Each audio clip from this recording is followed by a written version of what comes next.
What's going on, everyone? Jeremy here from the Quartering, and some really big news going on, obviously, over the weekend, as there was a interesting treasure trove of potential data that flooded the internet.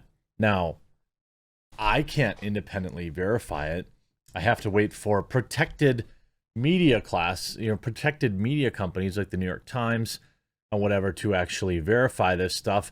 But I can see as an individual, some of the stuff looks pretty, to me, it looks very convincing, but I can't say for a fact that there hasn't been any shenanigans going on.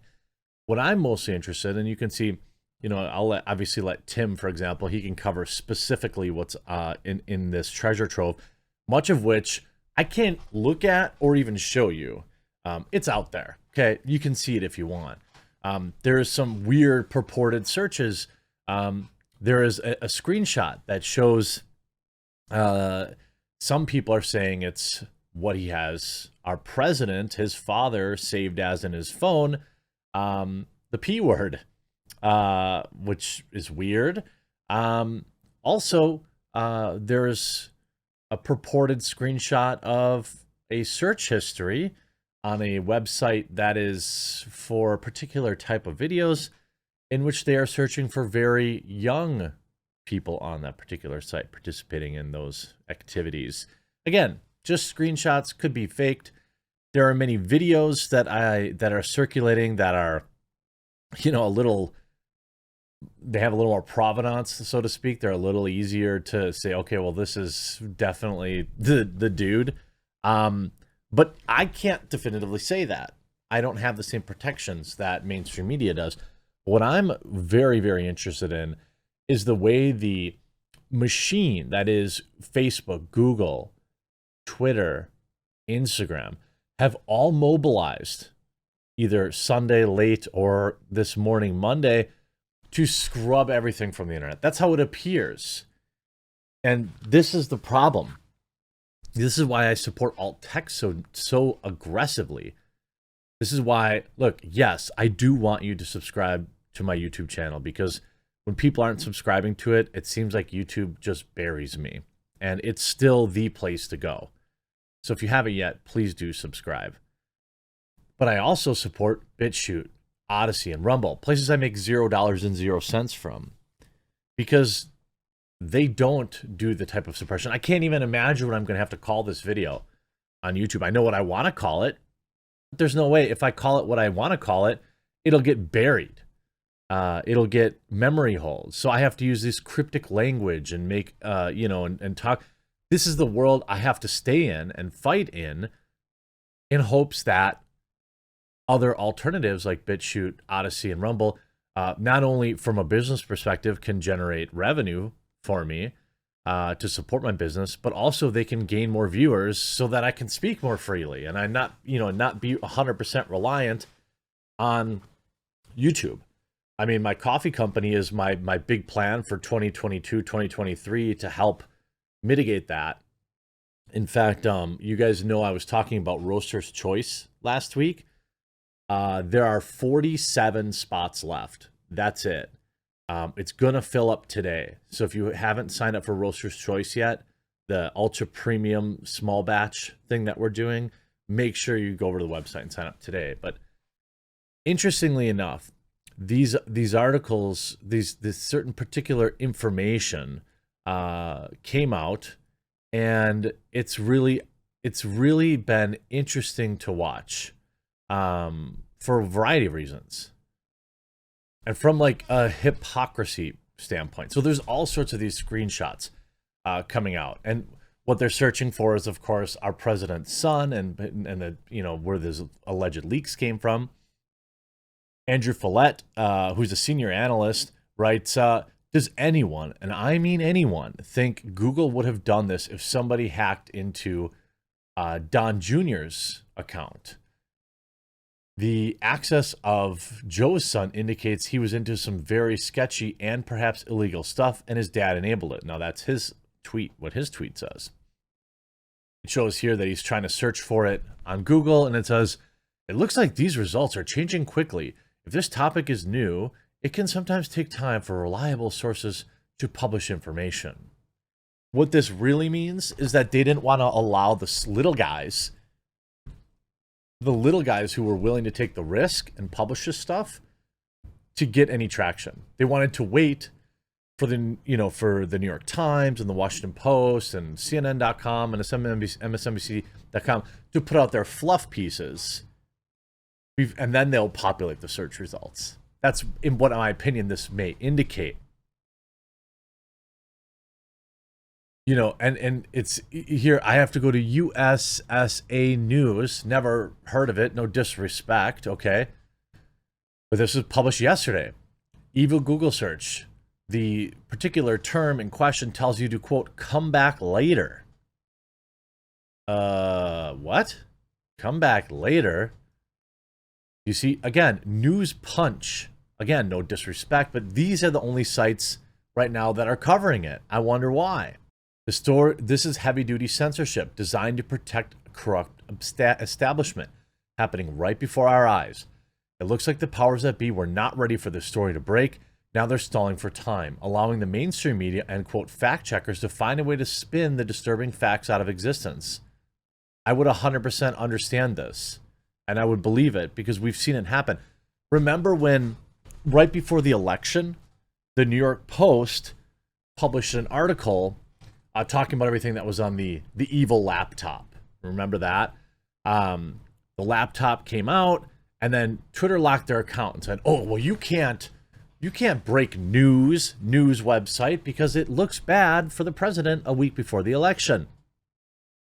Then months and months and months and months and months later, finally, the New York Times comes out and says, oh, well, yeah, actually, you could see Twitter censoring the New York Post story was a, quote, mistake. Today, during the Senate Judiciary Committee hearings regarding censorship and suppression on social media during the 2020 election, U.S. Senator questioned Jack Dorsey about the role in this platform suppressing a particular story in New York Post about the laptop. Jack replies, we did it under terms of service, which, as you know, everyone agrees to when they sign up for Twitter, and this is a policy around the distribution of, quote, hacked materials. We did not want Twitter to be a distribution point for that material. The senator then said, well, you do realize that by taking down the story, you probably gave it more prominence and more visibility than it would have ever gotten had you left it alone. We realize that and recognize as it was a mistake that we made in both terms of intention of the policy and also the enforcement of the action. This didn't happen until months later. And if we go back to early July, his laptop had contacts for Google executives, U.S. officials for China policy. I've also seen alleged screenshots about him having contacts to people at the FBI digital division. Again, alleged. Also called his mom an entitled C-word, which is funny but not really newsworthy. I have very little interest in whether or not, how many ladies of the night he hired. He seemed to have a preference of the color of their skin, but I suppose if you're buying and selling in flesh, that's probably not an uncommon thing to ask. You see, finally, at moments ago, finally, the first kind of wave of bigger news sites have covered this. And again, Newsweek is not really a credible news source, in my opinion. They write, fact check. Do these screen grabs prove that Google censored these leaks? And by the way, I also saw it leaked on, I also saw where iMessenger was removing it as well, Facebook Messenger and things of that nature. So not just Google, not just Twitter. Now, there have been plenty of stories about this kid, which at points have proved damaging to the president and his family, both before and after he took the White House. His history of enjoying the gentleman's soap. Do people call it that? I don't know. I don't know. It looks like soap, but may have made him an easy target for Republicans who say they will investigate his foreign business dealings if they win a House majority in the midterms. And good, I hope they do. Despite widespread coverage from many notable outlets, spicy conspiracy-minded opponents But the president still insists that the investigation of him had not been thorough, implying deliberate effort by mainstream media institutions to protect him. Well, duh. This is undeniable. If this was Trump's kid, they would be running it every single day, all day, covering every single word that was on that laptop. You see Donald J. Trump tweeting, Google is censoring the search results for this. Obviously, the initial one, and then breaking said, you have him weighing this. Well, that's censored. It's interesting. Although the story was, quote, widely investigated and parts of it have been debunked. Well, that's a way to say something. Narrative still persists that the story was covered up. Well, I mean, why did Twitter lock the New York Post? They're saying false. The tweets give a misleading impression that the stories about the leak are being censored by Google. This is not true.